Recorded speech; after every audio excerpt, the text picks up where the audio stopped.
Hey guys, and hope you guys going well, and welcome to our channel Think Big Digital. So today I'll show you how to add dividers in Notion, and that's pretty simple. So in Notion, you want to add a divider, simply go to the page. Basically, dividers give you a horizontal lines across the page. So give the command, type here slash and divider. As you can see this option, simply tap on these options.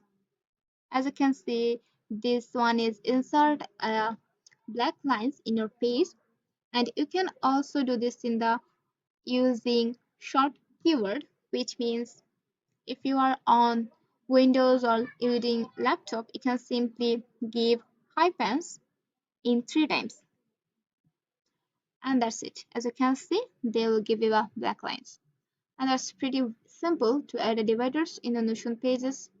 And that's all for today's video. Hope this video find you helpful. Don't forget to like and subscribe this channel for more tips and tricks.